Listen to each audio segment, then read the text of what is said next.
Well, it's a sad day and a good day. Today, I say goodbye to an old friend. Cold to start a fire, I'm burning diesel, burning dinosaur bones.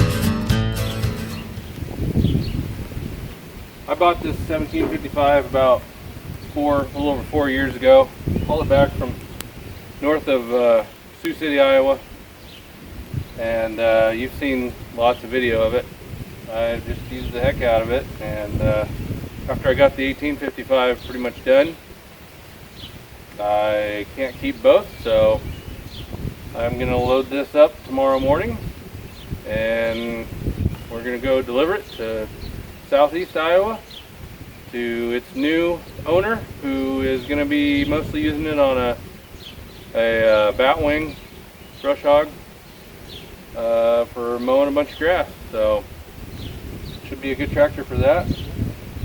So it'll be kind of sad to see it go, but at the same time, I really like that 1855, so it's just the next stage of where I'm at, I guess.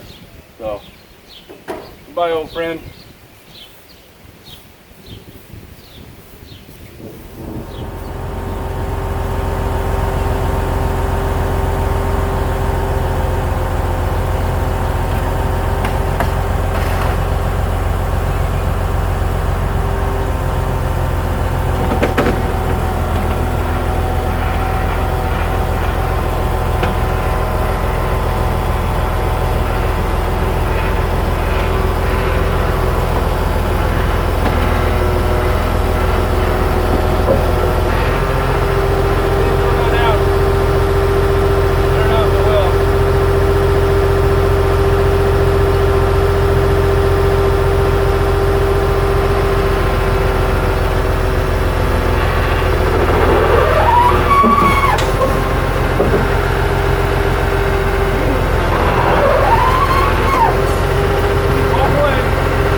Well, I think this is it.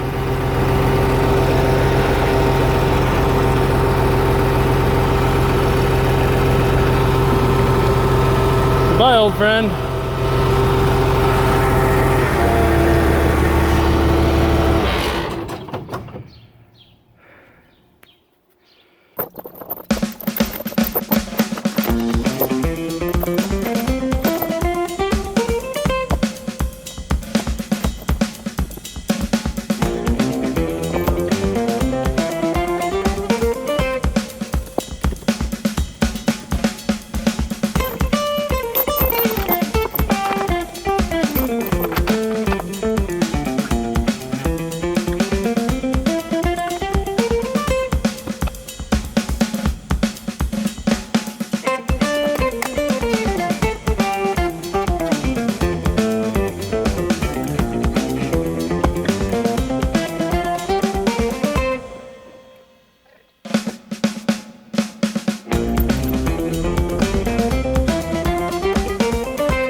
Well, we're loaded up. 1755 is on the trailer.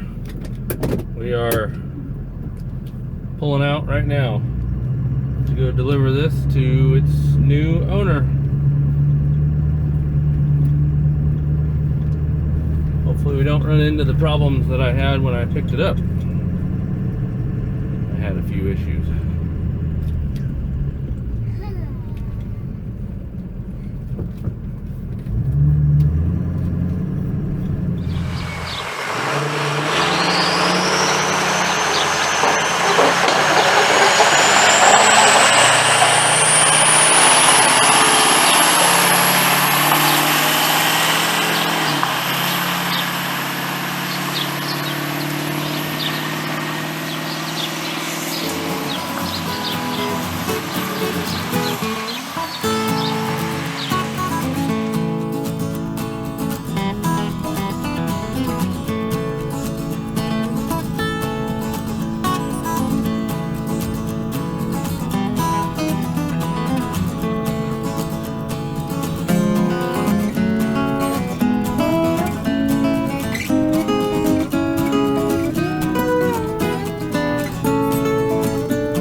I'm just pulling over here. I'm gonna check all my chains and my tires and everything. Just make sure everything's good shape still. What do you think, Jay Pay Dirt? Is that enough tire on the trailer? Or do I need outriggers? Okay, everything felt good. Everything was tight. The tires weren't hot. The hubs weren't hot.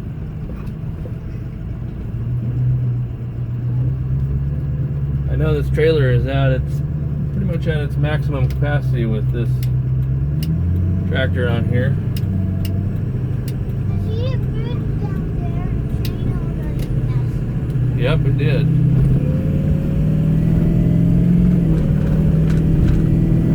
The truck tires felt good.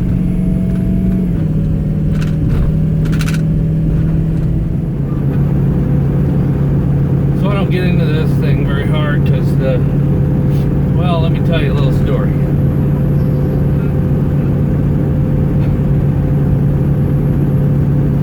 When I went to get this tractor, I got it with this pickup and this trailer up north of Sioux City, Iowa. So it was about a 4-hour one-way trip there.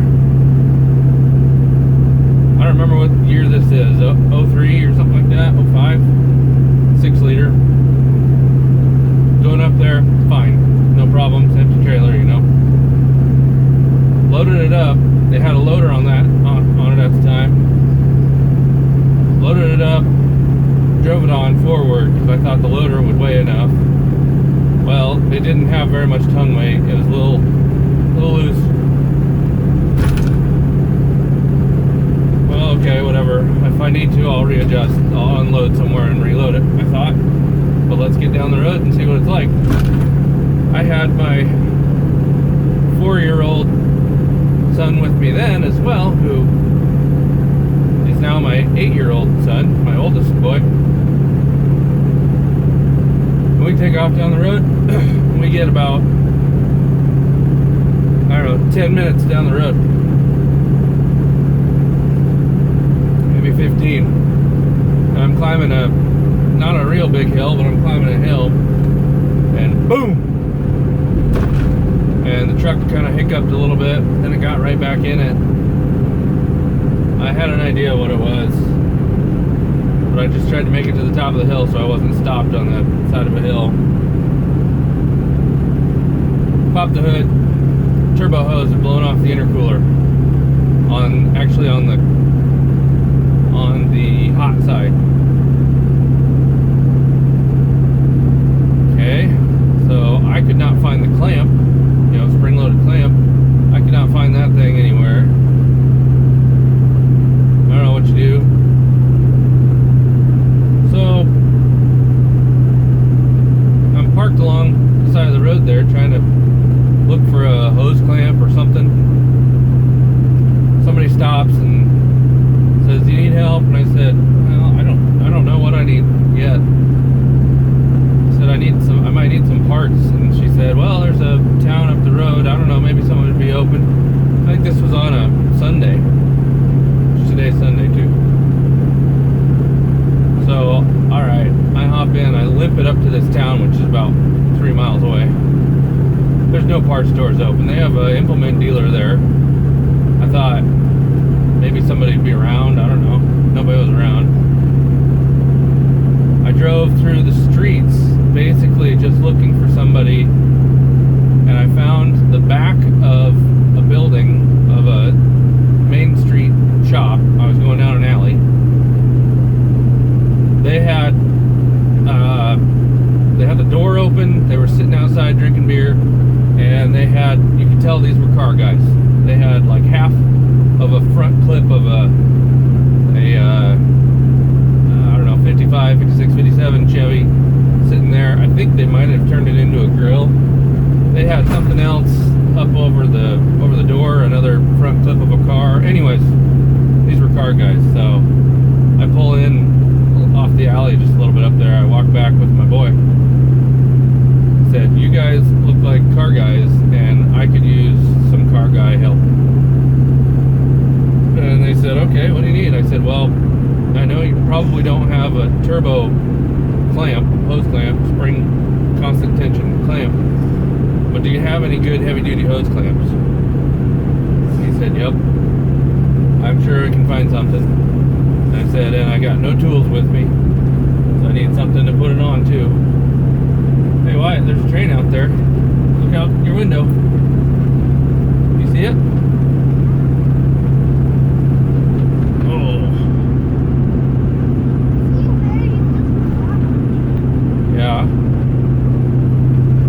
So I put the hose clamp on, tell them thanks, offer them $20. They said no, don't worry about it. Been there before. Just good luck, hope you get home, thanks. My phone is just about dead. I didn't bring a charger with me. So I take off down the road again. I get probably 4 miles down the road, maybe not even. Boom! Pops off again. I don't know, I looked for the hose clamp. Well, I did find the hose clamp. I tried to put it back on. I think it popped off again. I'm like, I don't know what to do. I gotta get home. I can't even call anybody. My phone's, right now my phone is so dead that if I was gonna call somebody, it would be send GPS info and come here as soon as you can. I'm not dead, but come here. So I was saving the battery up for that. So I limp it along with this turbo hose off for like 20 miles. I've got it kind of in front of the intercooler so that at least if it's, it's not going to suck dirty air, the turbo will blow any dirt away. It should take air from the turbo, which is filtered. It just won't be taking as much. So I limp this thing along. I get to another town where there's a truck stop. I buy some hose clamps there. And a little screwdriver set. Pop the hood. I also noticed that now the battery cable and the clamp is broke on one of the batteries, so I'm actually running on one battery. Okay, so I use one of the hose clamps on there, put two together, clamp down the intercooler pipe again. These were cheapy hose clamps and the edges were all sharp, and I thought there's no way that this is going to hold. Probably gonna end up cutting that hose. So take off up this big, long, it's probably about 1.5 miles hill. I don't know what grade it would be. I mean, not super steep. Probably I don't know, 4 or 5% grade, but I'm just barely putting up this thing, and it's down to 2 lanes, and nobody can pass me. I hold it down in second gear so that I'm not building so much boost, and hopefully that the boost wouldn't get so hot. I make it to the top of the hill. I finally limp this thing all the way with that hose clamp on there with just baby in it for another 3 hours home until I'm about 6 miles from home. I'm staying off the 4-lane road so that I don't have to go so fast to keep up with traffic. I stop at a stop sign, truck dies. Won't restart. No clue what's going on. It's got fuel. It's cranking over fine. It just died at the stop sign. I didn't turn it off, nothing. I just stopped there and that was it. So now I'm at a stop sign. And so I put it in neutral and it coasts a little bit backward. But I'm basically in the middle of I'm basically right in the road there. So what little battery I have left, I called my buddy whose truck this is, told him where I was, said my battery's gonna run out. Said, can you call my wife too and tell her and get it figured out? Well, he was borrowing my truck, TBGB, big green bastard. So he comes and we cannot figure out why this thing won't start. We hooked the trailer with the tractor on it up to TBGB, haul that home. Well, first we pulled the whole rig across the road so it's not in front of the stop sign there. Unhooked the trailer, pulled the truck a little bit further ahead. hook the trailer onto TBGB, haul it home, dump it, go back, get a chain or a strap or something, and flat tow this dually back home. That was like the worst trip ever. I had my 4-year-old son with me, hardly any cell phone battery, long ways away from home. That sucked. Finally get home and you about want to cry, but we can't figure out why this truck won't start. He ended up, there's a so this is a H-pop high pressure oil pump injection system on these 6 liters. There's a sensor that senses the high pressure oil pressure. It wasn't reading anything, so it wouldn't fire any of the injectors. One sensor happened to go bad right then, dead on the road. I look into how these H-pop systems work, and I get what they're doing, and I understand there's not really a much better system, but man, I do not like them. Give me mechanical injection any day. It's not as efficient. You can't, if you make more power, you waste more fuel, but I know that Cummins that's in Frankentruck, something happens to it, you'll be able to diagnose it right on the side of the road, probably be able to fix it. So, kind of a long story, but that was a long trip. So now we're back on the road with my youngest son, who's 4 years old, hauling the same tractor, no loader, so at least we're a few thousand pounds lighter.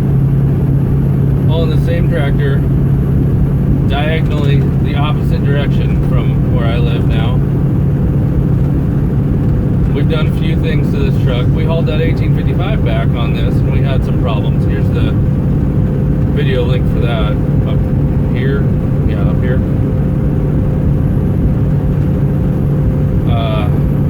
The turbo hose popped off on there, but we come to find out these 6 liters, or at least this year, or some of these years, in that hose there's a little rib that goes inside of a rib that's rolled into the intercooler, and when they match up they sit down, and then you put the clamp right over that rib. Come to find out those ribs tear out. These hoses don't have any ribs, so between the heat and the, I think this thing puts out like 30 pounds of boost, 35 or something like that. Between the heat and the pressure, that hose just can't stay on there. It's just not made for that. It's too smooth. There's no barb on the intercooler that's like an inverted barb in the hose.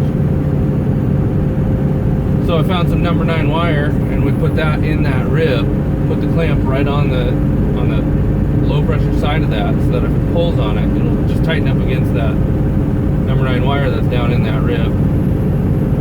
We still have a tie down strap basically pulling the down pipe from the turbo onto the intercooler, so they can't really pull apart. We could get this thing to pop off just sitting in the driveway if you just rev it up for a little bit, and you could just see it would just pop. So poor design, but if you do have that problem with a 6 liter, that's why it's supposed to have that rib in there. So you gotta go back to Ford. It's a motorcraft only part. Get that ribbed hose, or you gotta do like what I did and roll a wire or something in there. What would be best is to modify the intercooler so it had a barb on there which would hold it.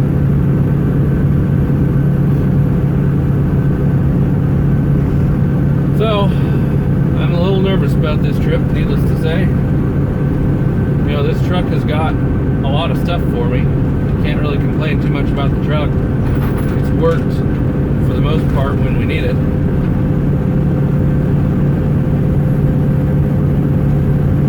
But every time we use it, my blood pressure goes up.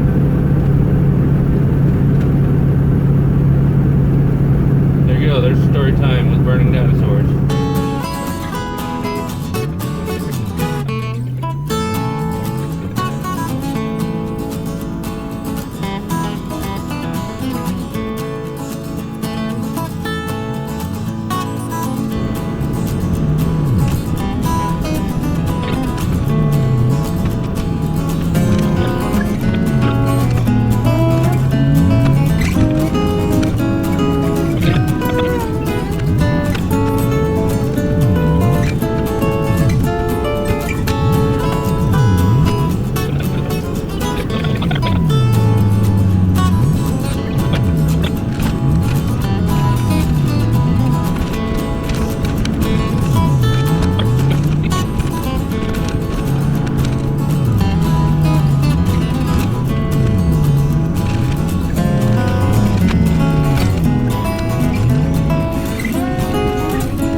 Hello YouTube, I'm driving my Ford truck, yeah, and I have a trailer on back, yeah, so like I'm all legit and stuff, yeah.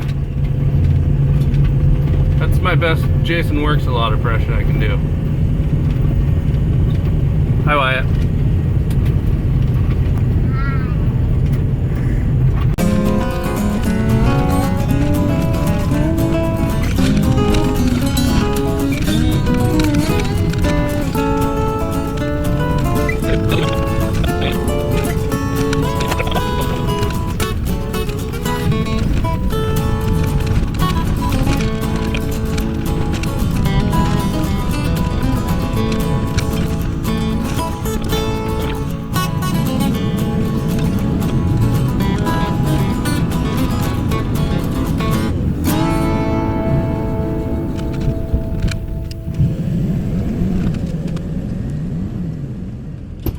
Okay.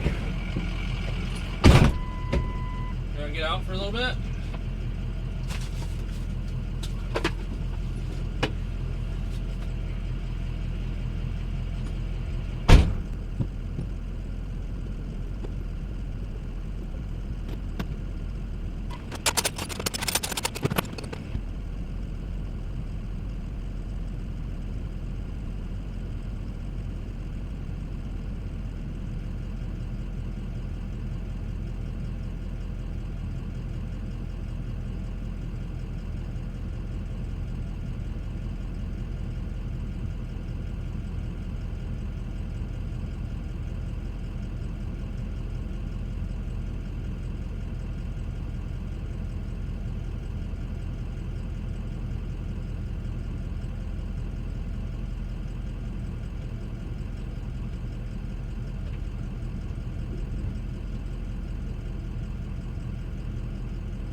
Okay, just dropped the tractor off. So, bye-bye 1755. It's been a pleasure. We've had a lot of fun times together. Accomplished a lot of stuff.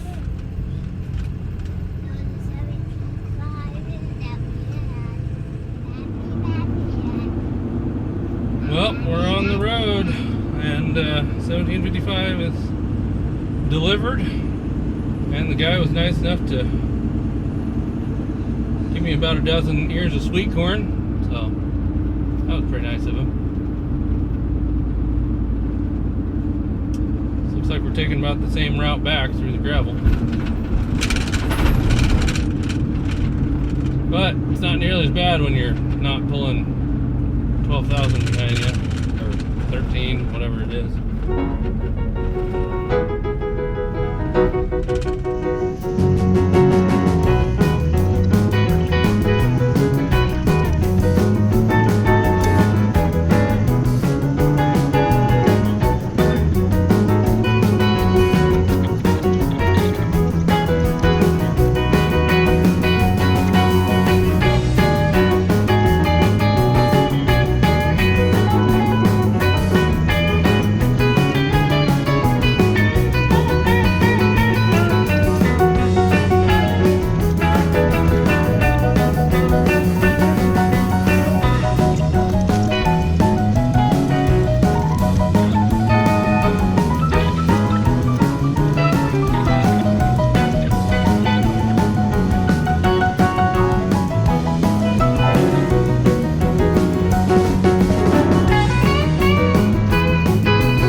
Yay!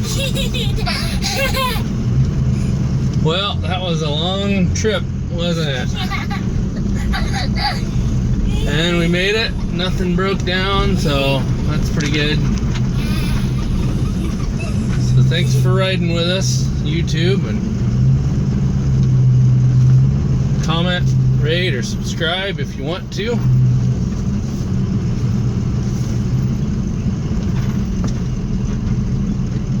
We'll see you on the next video. Hey, that wind turbine, it's missing 2 blades.